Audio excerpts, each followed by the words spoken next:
कल अपन पढ़ रहे थे अंश पूंजी के प्रकार। अंश पूंजी के प्रकार। देखो इसमें सबसे पहले होती है अधिकृत पूंजी।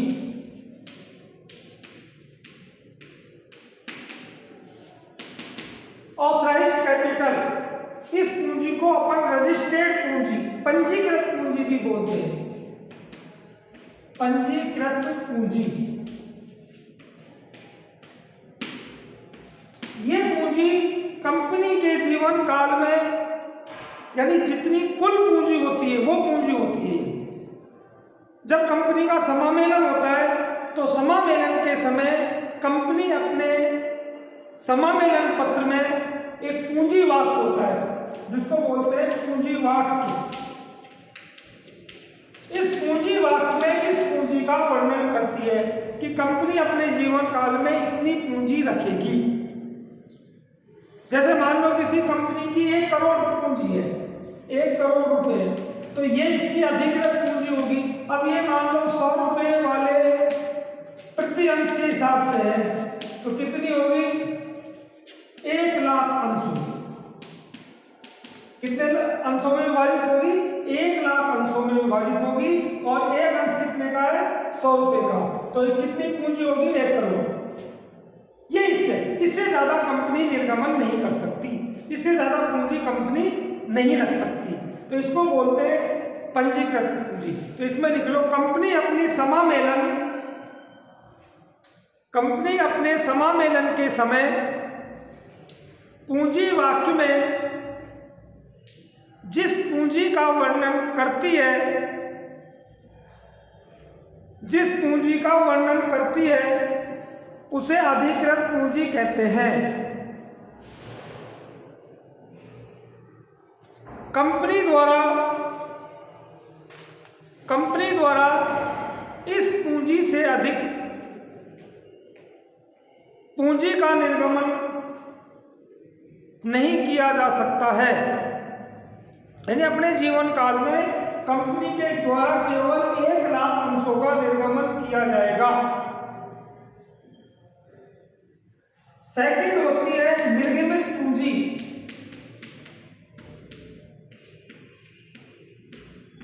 Issue capital.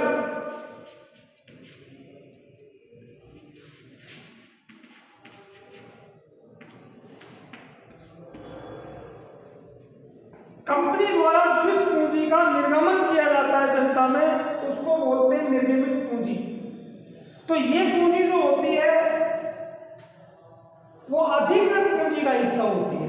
अब देखो इसमें ये है अधिकृत पूंजी कितनी है? 1 करोड़। कंपनी ने मान लो 40,000 अंशों का निर्गमन किया।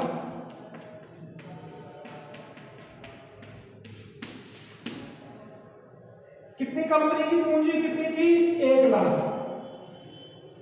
उसमें से कंपनी ने कितने अंशों का निर्गमन किया? 40 का। तो यह अधिकृत पूंजी होगी। निर्गमित पूंजी कितनी होगी? 40,000। ये कभी भी अधिकृत पूंजी से अधिक नहीं हो सकती। कंपनी चाहे तो 1 लाख अंशों का भी निर्गमन एक साथ कर सकती है, चाहे तो इन 1 लाखों को किस्तों में निर्गमन कर सकती है। कभी 40 कर दिए, कभी 20 कर दिए, कभी 30 कर दिए, इस तरह। तो ये अधिकृत पूंजी का एक भाग होता है। इससे ज्यादा कंपनी निर्गमन नहीं कर सकती तो उसको बोलते हैं निर्गमित पूंजी। नंबर 3 होती है प्राथमिक पूंजी।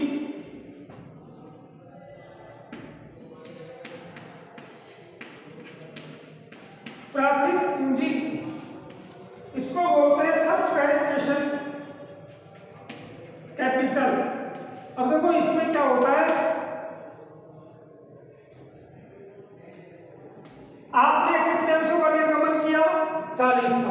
अब 40 में से कितने जनता द्वारा खरीदे गए, जनता द्वारा क्रय किए गए, ये होती है अधिकृत पूंजी। तो इसमें तो क्रम से फिर समझो, कुल अधिकृत पूंजी होती है, उसमें से कंपनी द्वारा निर्गमित की जाती है उसमें से, और निर्गमित में से कितने लोग खरीदते हैं। तो ये निर्गमित अंश जो पूंजी होती है उसका एक भाग होता है। कभी भी पूंजी निर्गमित पूंजी से प्राथिक पूंजी अधिक नहीं हो सकती। आप कितने अंशों को बेच रहे हो? 40। तो जनता कितना खरीद सकती है अधिकतम? 40 भी खरीद सकती है, 30 भी खरीद सकती है, 25 भी, 35 भी। ये क्या होगी? प्राथिक पूंजी। अर्थात निर्गमित अंशों की संख्या का वह भाग जो जनता द्वारा क्रय किया गया हो, खरीदा गया हो, प्राथिक पूंजी कहलाती है। आराम से ये तीनों पूंजी बैलेंस शीट में क्रम से दिखाई जाएगी। सबसे पहले ऑथराइज, फिर इश्यू, फिर सब्सक्राइब, फिर चौथी कैपिटल है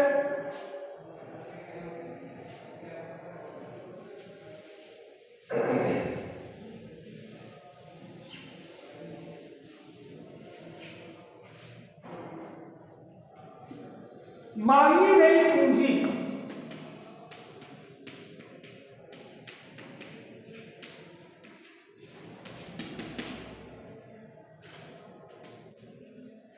कॉल अप कैपिटल,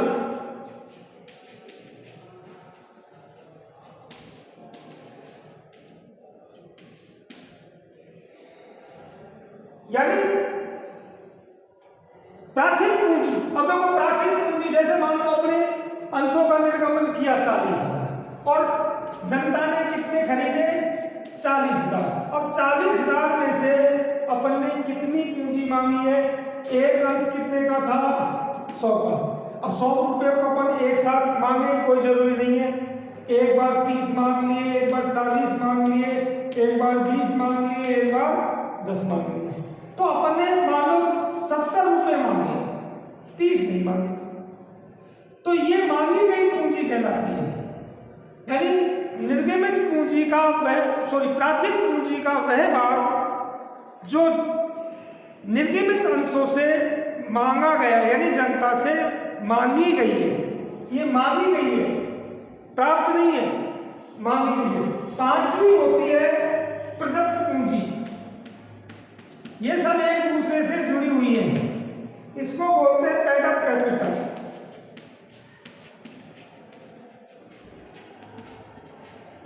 आपने मांगी कितनी? 70 रुपए।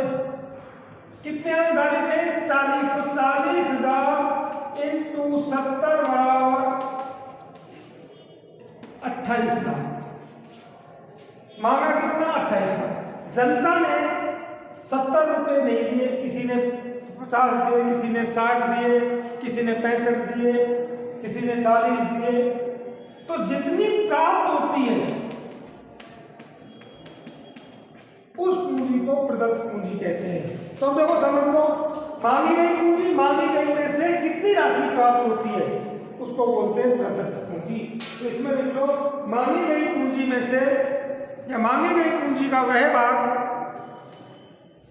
मांगी गई पूंजी का वह भाग जो जनता द्वारा चुका दिया जाता है, अर्थात कंपनी को जो राशि प्राप्त होती है वह प्रदत्त पूंजी कहलाती है।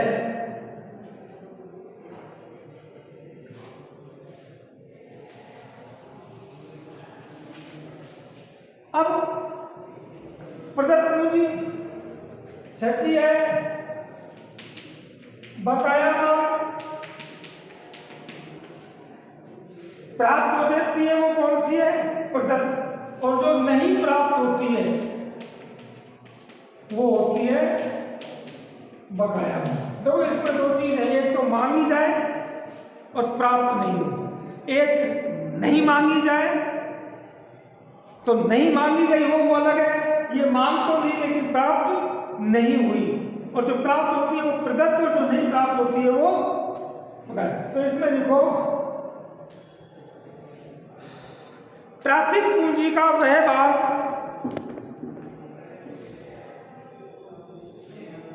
जो जनता से मांगा गया हो परंतु प्राप्त नहीं हुआ हो सातवां है संचित पूंजी, इसको आरक्षित पूंजी भी बोलते हैं। रिजर्व कैपिटल,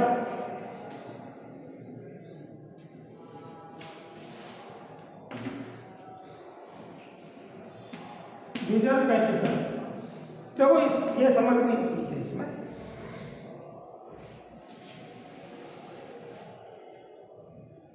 एक अंश की कीमत 100 रुपए है।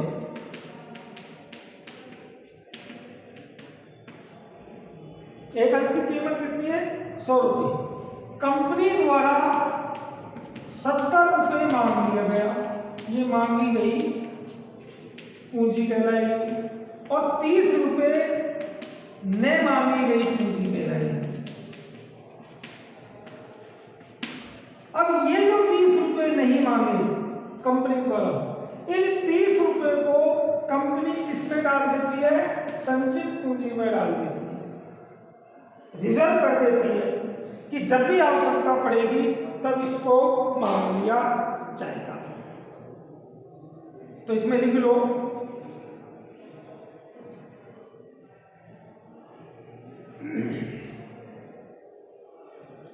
ने मांगी गई पूंजी का वह भाग,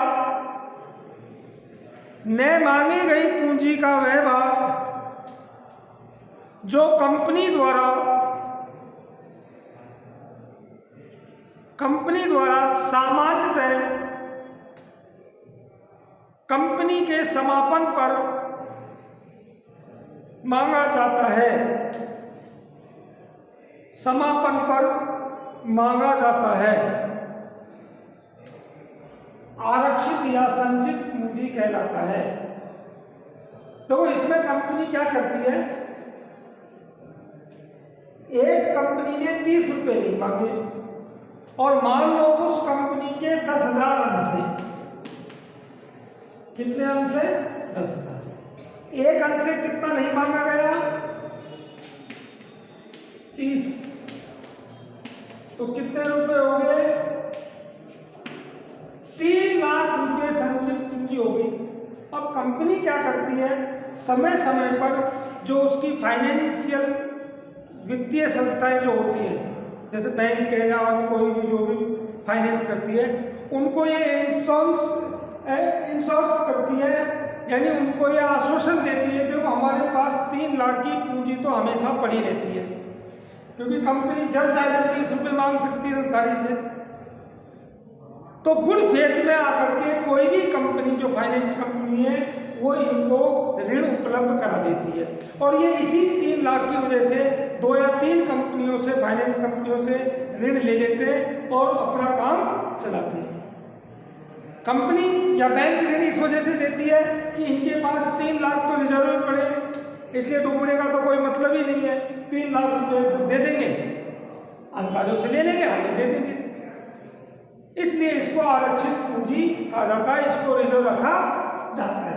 ये आपकी बैलेंस शीट में इसी प्रकार बनाई जाएगी। अब है अंशों का निर्गमन। अब अपना चैप्टर हो जाता है चालू प्रैक्टिकली कि अंशों का निर्गमन किस प्रकार करेंगे। तो कंपनी के पास पैसे कहां से आ रहे हैं? जनता से। जनता अंश खरीदेगी तो पैसा आएगा। तो जब जनता से पैसे लेंगे तो यानी अंश निर्गमन करेंगे तभी तो पैसा आएगा। तो उस अंश निर्गमन की प्रक्रिया क्या है, प्रोसीजर क्या है?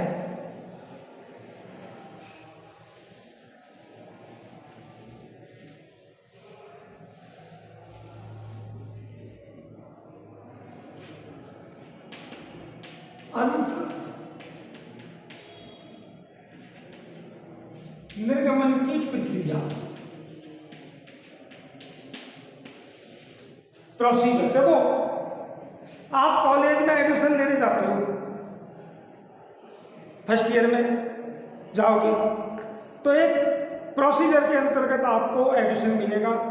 सबसे पहले यूनिवर्सिटी या कॉलेज एक विज्ञापन देगी कि भाई आप हमारी कॉलेज में आइए, हमारे पास इतनी सीट है, इतनी कॉमर्स की, इतनी आर्ट्स की, इतनी साइंस की, इतने रुपए जमा कराइए और आप अपनी सीट रिजर्व कराइए। ये तब आप क्या करोगे, एक फॉर्म भरोगे, फॉर्म भर के कॉलेज में जमा कराओगे, कॉलेज में क्या करेगी, मेरिट निकालेगी, मेरिट निकालने के बाद जिन जिनका एडमिशन होगी उनको निर्गमन यानी अलॉटमेंट पत्र जारी करेगी और अलॉटमेंट के साथ कहेगी भाई आप अपनी फीस जमा कराइए और आप अपना प्रवेश फाइनल कीजिए। ये प्रोसीजर है। उसी प्रकार अंशों के निर्गमन का भी एक प्रोसीजर है। तो कंपनी ऐसे तो नहीं कोई रास्ते चलती है साहब आ जाओ हमारे अंश खरीद लो, सब्जी मंडी की तरह लगा लो, नहीं। इसका सेबी के नियमों के अंतर्गत कंपनी के अंशों का निर्गमन किया जाता है। सेबी के दिशा निर्देशों के अंतर्गत इनके निर्गमन किया जाता है। तो कैसे किया जाता है? तो सबसे पहले कंपनी क्या करती है, अपना क्रय विवरण जारी करती है। क्या करती है? नंबर 1 क्रय विवरण। क्रय विवरण जारी करती है तो कंपनी इस क्रय विवरण में अपनी समस्त जानकारी देती है। कंपनी का नाम, कंपनी का पता, कंपनी का कारोबार, अंशों का निर्गमन कितना, किस प्रकार के अंश कैसे करेगी, किस बैंक के द्वारा करेगी, क्या तरीका होगा, उस समस्त जानकारी क्रय विवरण में दे दी जाती है। जैसे ही आपके पास क्रय विवरण आता है, क्रय विवरण अखबारों के माध्यम से भी होता है, आजकल नेट के माध्यम से भी कंपनियां जारी करती है, यानी बहुत सारे तरीके होते हैं जिनसे कंपनी जनता को इन चीज़ों के बारे में बताती है। तब आप क्या करोगे, बताए हुए क्रय विवरण के अनुसार एक फॉर्म फिलअप करोगे, बैंक में पैसा जमा कराओगे। तो कंपनी का दूसरा काम होता है आवेदन पत्र प्राप्त करना। ये सेकंड काम है। जो भी आपने आवेदन दिए उन आवेदनों को आप प्राप्त कंपनी करती है। जैसे ही आवेदन प्राप्त होंगे कंपनी उनको कौन सा आवेदन सही है, कौन सा गलत है, कितने किसी ने पैसे दिए कि नहीं एप्लीकेशन में, इनको छांटती है। और छांटने के बाद कंपनी क्या करती है, अंशों का आवंटन करती है।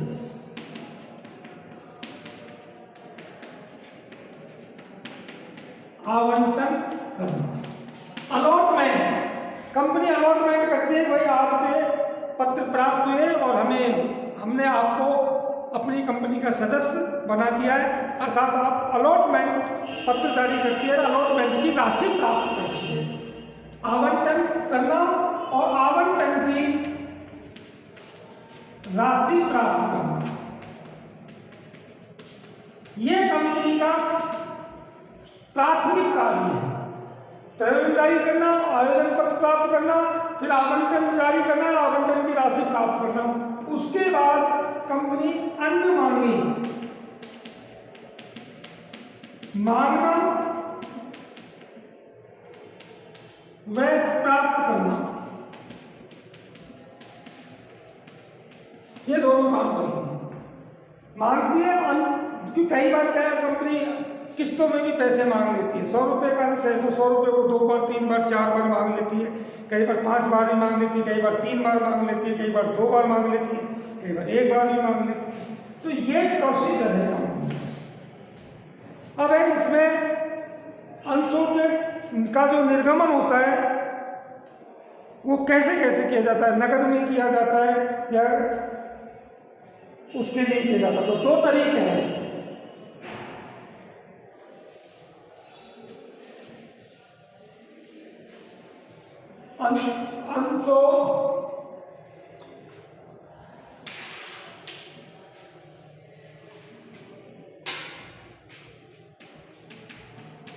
अंशों का निर्गमन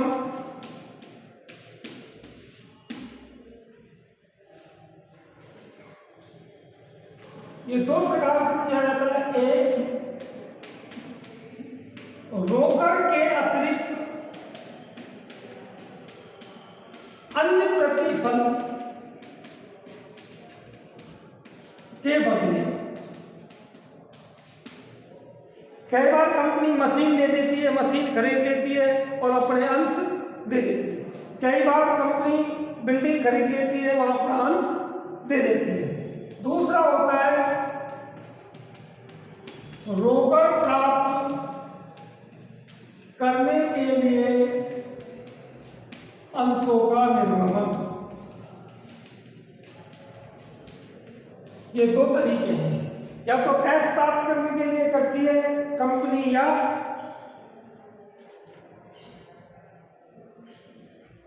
अन्य प्रतिफल के बदले। तो अन्य प्रतिफल में बता दिया। अब रोकड़ प्राप्त करने के लिए अंशों का निर्गमन करती है तो इसमें दो चीज है।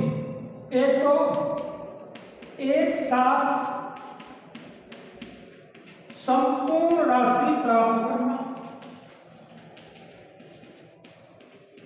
एक साथ कहती भाई हमें 10 रुपए का अंश को 10 रुपए एक साथ चाहिए। एक है किस्तों में राशि प्राप्त करना। 2 या 3 4 बार कंपनी पैसे को मांग ली। 100 रुपए 10 रुपए है तो एक बार 3 मांग लिया, एक बार 2 मांग लिया, एक बार 2.5 मांग लिया, दोबारा 2.5 मांग लिया, ऐसे कंपनी। तो ये एक तो रोकड़ के अतिरिक्त यानी कैश के अतिरिक्त अंशों का निर्गमन कंपनी कर सकती है। देखो रोकड़ प्राप्त करेगी तो कंपनी क्या करेगी? मशीन खरीदेगी, बिल्डिंग खरीदेगी, रॉ मटेरियल कच्चा माल खरीदेगी। कई बार क्या कंपनी डायरेक्टली कह देती है भाई हम आपसे कच्चा माल लेंगे और इसके बदले में आपको 1 लाख के अंश दे देंगे। ये भी एक तरीका है। काम दोनों यही करते हैं, रोकड़ भी वही काम करती है, रोकड़ के अतिरिक्त भी वही काम करता है। ये लिक्विड में आता है, ये प्रॉपर्टी में संपत्ति में आता है।